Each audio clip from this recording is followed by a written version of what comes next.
Hello, everyone, and welcome to Stories That Shape Us. My name is Joanna Daniel.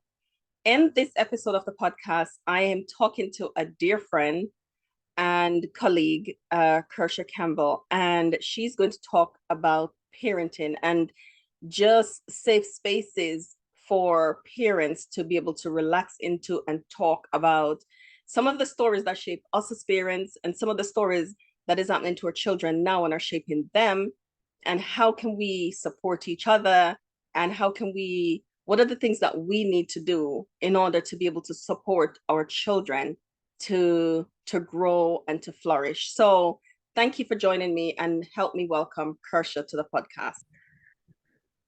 Welcome to the podcast, Kirsha. Would you like to tell people about who you are before we go into our conversation today?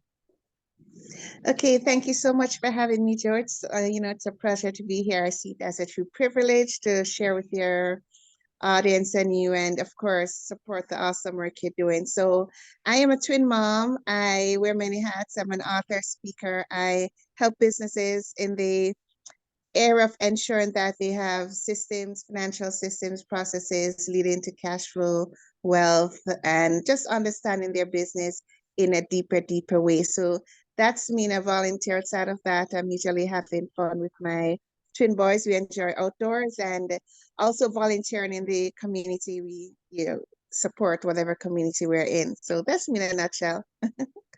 Thank you, Kirsha. You're always busy with those boys, aren't you? Oh, it never stops learning and relearning and learning again. Yeah. I mean, it's good to have children at that age. They really keep us busy, don't they? We're always having to answer 500 questions a minute. And Yes, you have boys. Boys are active. Well, some they boys are anyway. different. Very, very Yes. active.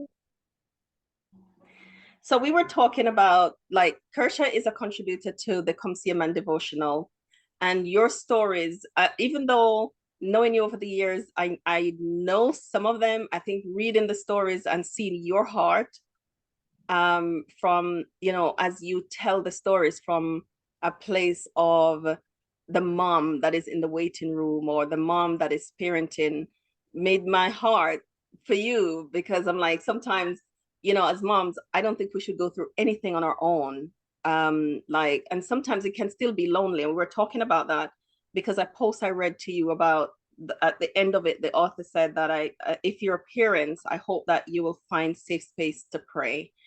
What did that mean to you? Does that resonate with you, like finding safe space to pray as a parent? It just hit me really deep down, to be honest, because there's sometimes you read something or hear someone's experience and you can emphasize, and there are other times when it's like it's you. And that was it for me, just hearing that. Because to be honest, there are times when I can just definitely relate to, you know, not having a safe space. Mm, Based on the intensity the intense moments I'm going through as a mom, parent, there's just not a safe space. And it's like your family, they might not understand, or they might, blame you and say it's because of you why this is happening, or you need to do this, and not realizing that it's never a quick fix. Sometimes it can be other moms as well, because they may be like, okay, coming from a judgmental point, well, my kids are like this, why aren't yours like that? You get into that comparison yeah. spiral. And definitely not having a safe space is can make things very even more intense. And there are times it does lead you even to God to be crying out and say, why? It's like God is silent. You're trying so many of the principles from the Bible, a soft answer turneth away wrath. You dive into it, and it's still like a roadblock. And that can be very, very, very intense. Mm, mm. Parenting can sometimes be a lonely road, isn't it? Even when you're parenting with, when you have a partner, because, and I said it can be a lonely road, especially if you're dealing with challenges with your children that people don't understand, that people, they're ignorant to, because they don't allow themselves to learn about it, Yes. to know the challenges and how, what that is like for you. They will want your child to be this or this, and want you to be this kind of mother, and it can be such a lonely road. It definitely is. And I often reflect, there's so many times I feel lonely, and I know it's gonna happen going along just the same. There'll be periods of loneliness, and the loneliness comes because regardless of you being surrounded by family or friends, at the end of the day, you're in your home, you're in your room with your kids by Yeah. yourself. So it's lonely. And also my husband, he's hardly here, he works out of country. So a lot of times I'm alone with my little ones. So again, it leads to that being lonely. And loneliness sometimes it's not only a physical loneliness, it's Yeah. also loneliness emotional. It's like you're going through these intense moments, tantrums, growth spurts, your challenges as a mom. You want to be a godly mom, a good mom. However, you find yourself failing, you're snapping, or at the end of the night, you're like, oh, you know, how did the day turn out like that? Or, so many regrets. And those moments are lonely. It's like you're walking them by yourself. Yeah. And that again leads to very in just more intensity, because it's hard enough to handle the issues, and then feeling like there's no support, it just adds, it's like a snowball impact. It's adding more to what's happening. So it definitely can be lonely. And I think I'm finding more and more that in connecting with other moms, in reading, in trying to learn more, I'm realizing that, you know, it's a it's a journey that a lot of persons are going through. And the Mm-hmm. more you can connect with persons who are going through that, the right persons, it will impact your journey, your loneliness, and how you go along with it. But it starts Yeah. with that connecting with the right persons. Absolutely. Emotional loneliness, I thought that is exactly what it is, emotional loneliness. Because physically we can have people in our vicinity and that will help us with practical things. But when we don't have a space where we can go talk about just the impact, where we have honest spaces where we can be honest and authentic. And I suppose that's what a safe space is for a parent, where we can just go talk about what's going on for us now. I had supervision this morning, and I think half an hour of my supervision was taken up with me just going, well, this is this is how I'm feeling as a Yes. parent. This is what I'm dealing with, and this is what I need. And my supervisor, bless her, she's the best. She just kind of just listened and let me talk about my fears and my anxieties around parenting through a certain phase and a difficult part of our parenting journey and what that is like for me. She's amazing with resources. So I just noticed that she's emailed me some resources, but I don't have anywhere else where I can just go be as honest as that and say, Yes. I have a friend, I have to say that I can be as honest as that with her, and she listens, never felt judged or told what to do or criticized, or my son is still safe with her as well. And so very few places that I'm happy sending my children because of that. So I understand that emotional loneliness that you just mentioned, Kirsha. That Yes, and it's a real issue because you think of it, every mom, every situation, every family is different. However, if you are sharing what you're going through with another family, another parent, a fellow mom, and they can't relate to it, then it's going to be hard for them to really understand. And I know no one will ever understand yeah. unless they walk in your shoes, but it's not easy for them to, connect with really what you're going through. When you talk about, I have a friend, and she's going through, one of her friends, they're going through some intense moments with teens, and she's like, I honestly can't relate because my teen is perfect. He doesn't Ah, backtalk. So you can't connect. She's like, I don't know what to say because I hear people saying the teenage years are rough, but my teen has just been perfect, right? No perfect. issues. Yeah, I wonder what they drink, to be perfect. No exactly. challenges. So yeah, so it brings that barrier too, because if you're Yeah. gonna talk to someone and they can't understand, guess what, my little ones, they have tantrums over an hour. The first thing that's gonna come to them is, what are you doing wrong? Or then, Mm, mm, something mm. wrong with your parenting. The It's judgment. you're causing it, the judgment. And I'm learning more and more that, it's so important the voices that you listen to. And it goes back to the text in the Bible, guarding the avenues to your soul. Yeah. Because when you think of it, you're frustrated, you're drained, it's so intense. And you're like, you want support. Who wants their children to be having, nobody wants that, right? So No. you're looking for solutions. And Mm. instead of solutions, you're being told it's your fault. You're being told that, it's something you did. I'm not saying that as parents we're perfect and we can't learn Mm. or grow. I'm not saying that. However, it puts a different spin on things when this is how the approach is. And, Yeah. there's, it's just taking it in stages. And being lonely emotionally will lead you into deeper spirals, which are not healthy as well. And that's why it's important to really get that support. First of all, always just be honest. And that's something I learned from you, just being open and honest with where you are, how you're feeling. That's okay. And then taking that other step as well. Yeah, and as we're learning honesty, we learn the people that are safe enough for us to be honest with. So if there's Mhm. anybody that's struggling with emotional loneliness and not having a safe space to pray, that really hit me. And this Mhm. was written, I have to say, by Dr. Christy Bauman on her Instagram. When you find in a safe space to pray, it really spoke to my heart. So if you are in that place, the person who shares their story too, the person who listens without judgment, and the person who just lets you be who you are, and that they, is showing that they're safe. Kirsha, when I speak to parents who have children with neurodiverse children with ADHD or children on the autistic spectrum or children with dyslexia, children who struggle with processing it's just we are so fearfully and wonderfully made. Our children are fearfully and wonderfully made, but our children are different.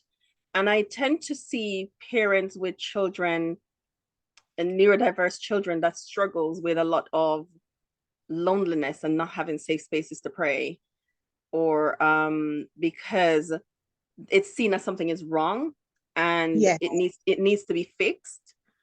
And if you just do these things, you'll fix your child and then they'll be fine. And so there's a lot of shame as well, that comes in there as well. So what are some of the things that parents who are struggling with, you talk about loneliness, and emotional loneliness, what do you do that a parent could model, or take something from to help them in those times? To be honest, one of the things I've had to learn to do over the years is just to be honest with how I'm feeling, be honest with how my boys are, where they're at, and also realizing that every child develops differently and that's okay. You'll get And the at a support different you pace. needed.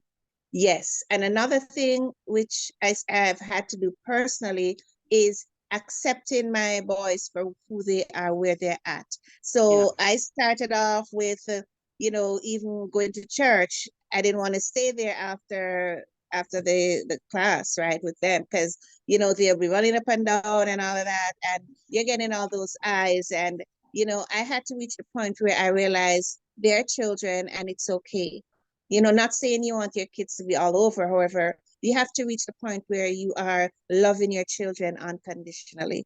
You're That's loving it. them through the tears, loving them through the tantrums, learning that it's not about, you know, it's not really that something is wrong with them. They just need support. Another thing I had to realize was be honest. As adults, we go through tantrums too in a different way. And, Mm. sometimes even worse. It can be drinking, alcohol, whatever. We handle tantrums differently as adults. And sometimes another thing I had to do was like, look at it and say, how fair are you? You want your children to be at a standard. Are you even at that standard? You want him to Mm. sit still, be perfect, do this, but you're not like that. You want to break sometimes. You have low moments too. So definitely setting up to intentionally love your children Mm. unconditionally, no matter what. Through the tears, it's hard. You're gonna love them. You're gonna do what you can. Keep learning. I've realized that the more I read more books, the more in certain groups, I can hear the hearts of other moms. And, that helps. It makes you know that it's not alone. It's not something you're doing wrong. And another thing I had to do was, how do I explain this? Let the not internalize some of the judgment or the harsh attacks. Like, we can be around certain family or friends. And I remember just a few weeks ago, we were hanging out with some friends, and it was getting late, and I was just happy to be hanging with friends over my boys. They were getting really tired and they kept saying they want to go home. And then a meltdown started. And one of my friends, she was like, she's never seen it, somebody be like this. And, I really felt crushed, because I was like, when you hear somebody say that, it can be heartbreaking. It's like, so I have to learn that even when I get here comments like that, persons are speaking from where they're at. I don't have to accept it. I can listen. Oh, okay. And I don't have to feel compelled to respond or to prove anything, to justify anything, because you have to put your filters on and be focused. You have to do that. You have to realize in the end that God loves your little ones even more than you, more than anybody else. So he is there guiding us, giving us strength, and he is helping them along with their development. So those are some of the things I've had to realize and do, and just talk to them. I found the more I talk, the more I just kind of be okay. It's okay if one day it doesn't go as fine as we wanted. Can we end the day on a good note, reading, playing, laughing, having fun? Because in the end, it's going to be the memories through that are so priceless, right? And so those are some of the things that I've really implemented. And another thing too, I'm now more conscious of where I go and how our days are. So I'm not into now packing a million things into the day. If I can opt not to do one thing, that's okay. So I'm not thinking about them. Am I going to be dragging them all over doing, so many things in one day, getting them tired? And so, which might, lead to another tantrum. So those are some of the things I'm mindful of, thinking about them in their shoes. Are they tired? Are they hungry? So just connecting with your little ones definitely will help. And also realizing that every parenting journey is going to be different, and that's quite Absolutely. okay. That's okay. That's okay. I hear so much grace that you offer to yourself in those moments, and even people too, because you're saying, I put my filter on, I'm not compelled to answer, I don't have to respond, and I don't have to take on what they say. That Yeah. what was the journey like for you to get to that place where you didn't allow people's comments to hurt you, to impact you, and you respond out, you become reactive? What was that journey like? It was a long journey. There's some days I still struggle with it. I first had to realize that people speak from their experiences and where they are. And Yeah. it started, to be honest, early, when they were even before one, when persons would say, okay, give all these tips for babies, like, they always get them very tired and they'll sleep through the night. That wasn't working. So I realized, do this, do that. And I realized that a lot of times people have all these advices and it doesn't apply to you. They don't know No. your situation. They don't know that, guess what? When I go home, it doesn't matter how we had a long day there, they're with energy. So they don't know. So they're talking from where they're at. So one of the things I had to do was realize that not all advice has to be accepted. I had to realize that and be okay with that. I had to stop trying to do this, do this, do that, and just take a step back and observe and understand. There's this book, it's about French parenting. Mom told me about it early. And one of the things it says, it's so important to observe and understand their children. So that's one of the things I started to do, so that Yes. the more I understood them, I realized that, okay, this advice is just not going to work, and that's okay. So getting out of that guilt trip to think that if someone says something and gives you advice from a good place, you have to implement it, you have to accept it. You don't. So that was one of the steps I had to take. And that was pretty hard, especially when it's coming from your close family, right? your mom or your aunt is saying, you should do this, you need to not homeschool, you need to, you get all these things. However, you have to be firm and you have to realize that you're answerable to God. So it's not even it's deeper than all these advice. In the end, God is leading you, and Yes, you're relying on God for guidance. And that's it. He definitely will impress on your heart and say what you need not do. He loves your children more than anybody else, more than you do. So More those are than we some of the do. things I had to do to reach to that point. And I also realized that, to be honest, sometimes when people are giving advice, it's not really for the children's best. It's really for them. So they might say, okay, just take them outside or don't bring them in, because they're going to cry. That's really because they don't want the embarrassment, or I probably didn't want to be embarrassed, or, the crying child. So looking at the source or the reason of the advice, is it really in the best interest of my little ones? Those were some of the things I had to reevaluate and Yeah, so forth. And I had to be at the point to where I realize that I'm their protector. So I yeah, can't just hear if somebody says do this, do that. I'm ultimately responsible for them and their protector. I'll fail, I'm not perfect, and I'm growing, and that's okay. And those are some of the things I had to really implement and tighten up on, keep learning, keep re-implementing, to realize that mm, not all advice is, means you for have to you. accept it. That sounds like quite a journey, just knowing that I can't take all the advice that is given. And sometimes some people take it really personal when they give advice. That might be good advice for them, but it won't be applicable to our situation. And that's one of the things that we have to learn, that I have to know my children and their learning style, their habits, what they're struggling with, and apply the advice within that. When our twins were 8, we went to lunch with a family, and my son at that time could not sit still. He had to move. So even at church, I would just leave him because he would listen to the sermon on the floor with his back, with his foot put, on the bench. Just, but when we go home, he is the child that could tell you what the pastor said, but he can't sit and color. But that's the Yeah, that's the thing, isn't it? People want children to sit still and color. Like, yes. you never sat still when you were 8, but you want the child to sit still and they're Yeah, 8. and we So even have adults who are not sitting still. They need a break. They get up too, right? yeah, and so I would just let him lie on the floor and do church from there. Um, so we went to this lunch, and this other family was there. Now this couple didn't have children, and she was, because my son was moving about. He was moving, not in the house. We were in the garden, so I stayed in the garden with him, and he was moving, he was climbing, he was touching.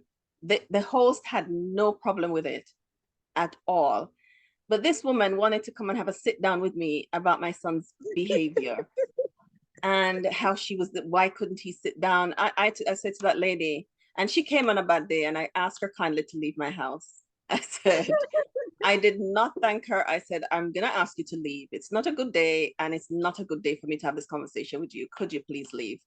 Yes, Because I really take issue with people who don't have children giving me advice about parenting, because you might yes. have an idea about what you think a child's behavior should be, but you don't know the backstory, and you don't Mm-hmm. know what is happening. And so when you don't know, then it's best if you come have a conversation to learn about the child, to learn about us, to learn about our parenting style, to learn about the context and what else is happening, and listen. And from that place, then maybe your advice might be needed. It might not be needed. So, Mm-hmm. the message I want to send to people who do this, or people who are looking on, I think, support parents, support mothers that you see is struggling, and a child's behavior that it looks unacceptable. Support the mother and make it a safe space. You be a safe space for that mother, that parent that is struggling with a child, and you don't understand the context. You don't know why the tantrum is happening. you, Exactly. you, you just don't know why they can't sit still and why they have to move about. It could be just a whole range of things. Why this mother, why they are not academically where you think they should be. you Mm-hmm. think they should be, and we're not God, and nobody is behind anybody else, and children develop at a pace that is that God designed, I think. Exactly. And another thing I shared with someone the other day, like, we're talking about different ways of disciplining and, handling tantrums. And I said to the person, you know, would you want the same? You're suggesting these methods. Would you be saying this if it was a disabled child or special needs child or, extra special needs, that's what I call them. And they were like, no. I'm like, well, technically, every breakdown in behavior is connected to something that's not fully developed, right? Yeah. So why is it that you're expecting this? And so we have to bear that in mind, that grace. And I think a lot of times grace is not extended to children. And True. sometimes I'm thinking, you're not going to ask a baby to cook. So why are you expecting at this age children to be emotionally mature? Some adults never even get emotionally mature. Not that it's right, but That's it. yeah, it's a struggle. It's a journey. And we have to be more patient. And I know that's coming from, our culture, how things are Mm. looked at. It's been that intense struggle in handling, different views of discipline and parenting. However, always goes back to, you know, loving your child unconditionally. You can't overlove your child. So No. we have to think about what is important. Is it most important that your child sit still in church or doesn't scream or know they're loved? And these things will come in time. So we have to realize it's a journey. And that's one of the Yes. things I've had to realize more and more, even on days when I'm like, oh no, not again. I have to realize that it's a journey. It's a tough journey. It's an intense journey. And I have to, as I'm learning, I have to make sure that I am supporting other parents, moms and dads as well. Because Yeah. if I don't offer that grace, then who knows what might happen to them. So it has led me to be more sympathetic, supportive of other persons, other moms, when I see Definitely. them going through tough times, because I don't think that's fair enough. It's too much judgment and, quick fixes, and persons just want to have a certain portrait of what's really life should be. Like what it should look like. I'm really glad. It sounds like because you've experienced this emotional loneliness that you talk about and not having a safe space to pray, that you can be that safe space for somebody else to to um to pray, because you're understanding of people's individual journeys, and the experiences that the children are having now and how that's going to shape them. And that's what I said to somebody this morning that my husband and I had to meet with about our son. I said, I don't mind people talking to my children, but I mind how you talk to my children. Exactly. That bit I mind. I mind the words that you use. I mind how you use those words, and I mind that the impression that you leave with them. Mm-hmm. That is my thing, because sometimes there are adults who feel like they just can say anything, and say it anyway, and it's the same way they will try and tell us how to parent. Not that advice is bad, but try and learn some of the context first. I think what I'm saying is, Kirsha, let us work together to make the space safe for parents to pray. Like Yeah, I just love that we line so must. much. And we have to see also that children are humans. They need to be respected just like adults. It's not looking down, just like how in some circles they might look down on women or so. We should not be looking down on children. We should not be looking down at other parents because of where they're at. Every parent is, your parenting is shaped by your experiences, your culture, and it's always that turmoil to decide what do you leave, what do you add, what do you break free from. So, these are the things, past stories are impacting our lives. So we need to now be at that point where will we let it keep impacting our lives? Will we be different? And it's not easy for everyone. And we have to No. understand that and be sympathetic and understanding and realize that does it really matter if your child is still and be a safe space for other moms, other dads, because Mm, it mm, it can get pretty intense. And I always think about, you know, sometimes you hear stories of mom doing stuff and all that hurtful things, and the judgment will come on. And I'm like, a lot of times you don't even understand what people are going through, why they had to get to that point. It's easy to Yeah, say this or that. Why did they have to get to that point? Right. And it's, again, going back to being supportive, because you can be around people and you'll never want to share with them. Right. Why is that? Because you don't feel safe. You feel you that don't feel if you safe. ever say this, you're going to be seen as, being judged. You're going to be judged or seen like you're a bad parent. And we hide behind that. I've hidden behind that so many times because, okay, if I ever say this, I'm going to be like, I'm going to be a really bad mom. And I remember I was hosting a baby shower, and at baby shower, it's a nice time, excitement, celebrating a little one. And I raised the issue, like I was like, what about those intense moments in parenting, those hard times? How do you handle that?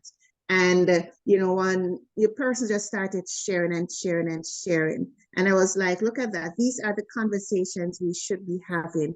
Yeah, Hard times in parenting, times when you don't want to be a parent, times when you don't even know what to do. You've tried the other 10 things on the list from the therapist, you've tried everything, and you don't know what next to do.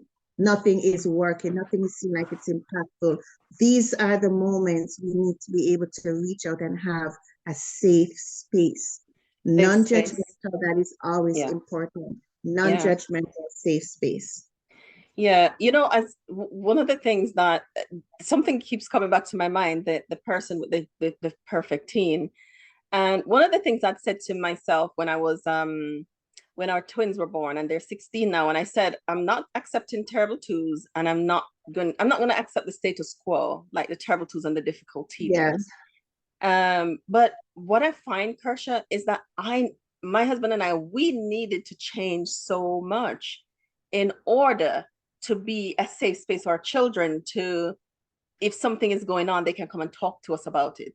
So they don't have to act out with behavior. But children are going to act out anyway. yes, But we've had to unlearn so much of our stories to become that place where our teen can feel safe enough in that they can be themselves.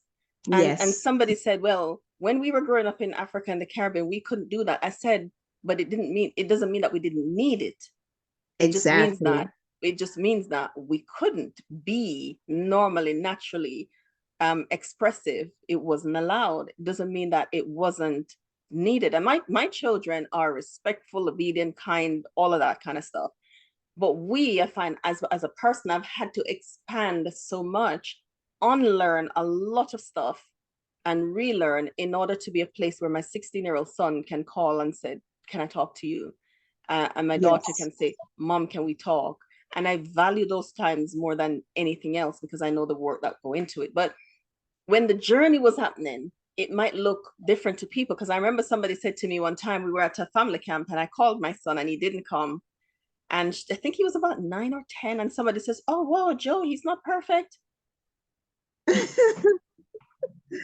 like, yeah, but we never said he was. So, exactly. And it's moving away from those type of cynical, well, not letting those cynical comments impact you, because persons have this thing that, okay, you're trying your best to be a better parent, change, because there's so many changes I've had to make personally and still make. So they're thinking that because you want to do better, you want to strive higher, then it's like that sarcasm, that cynical. And striving for growth, striving to be a better person, different, doesn't mean that it's perfect. There's no perfection. Let's be honest. There's no perfection, it's just right? No different. perfection here. It's just different in a different way, and that's okay. So we have to understand that our children won't be perfect. We won't be perfect parents. However, we're going to be the best ones to Christ that we can be, and strive for that for our kids as well. That's for our little ones as well. That's what we have to look at. And that's one of the things I've had to learn more and more, that I'm not perfect. There's a whole lot for me to learn, unlearn, relearn.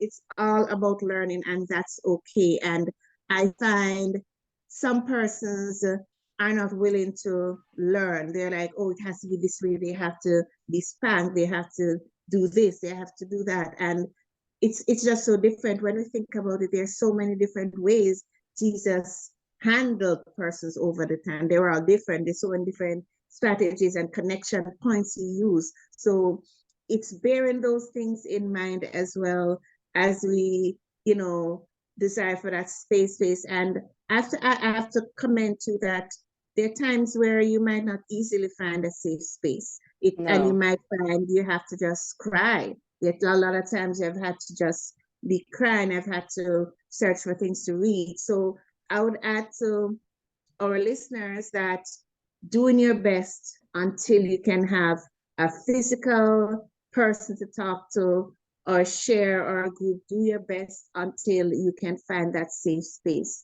Don't, because sometimes persons will say, okay, you got to reach out and so to sometimes you're so low, you can't even have that energy to reach out. So we have to think Yeah. about those persons too. You Yeah. might not readily find that safe space instantly. However, what can you do in the meantime until you find that safe space to keep going? I think that's Absolutely. important to talk about too. Absolutely, absolutely, absolutely, Kirsha. As you were talking and I shared about having to expand and to unlearn some of the stories that we've learned, I have an attachment challenge that I'm going to put below this video. It's a 30-day attachment challenge where you get one audio every day. I'm going to put the link below the video. So if there's somebody that's struggling, that is struggling to connect, that is struggling to do the sifting that you talked about, that is struggling to know how to manage behavior, they're frustrated and they want some tools, that the 30-day attachment challenge is an amazing life-changing resource that we have here at Wounds to Scars. And I know it is because I get that feedback from people who didn't know how to hug to is able to do it now and manage their tone and manage everything so that they can parent in a different way. Thank you, Kirsha, for coming and for us to talk about this subject. I know we talk about this all the time offline. So thank you. Just in case anyone want to find you, Kirsha, where can people find you online? Well, Kirsha Campbel, we can find me on Instagram and there's a Cash Lab, and I'm on Facebook and LinkedIn. So yeah, and my website is www.thecashlab.ca. So you can find me on all those platforms, and yeah, I'm happy to talk. And as I said, Kirsha is a contributing author to the Come See a Man devotional, and she writes about parenting, that journey, amazing journey that she's having with her boys in the devotional and how God has led her. You will want to read her stories. Thank you so much for joining me in this episode of Stories That Shape Us. I hope you'll join me on the next story.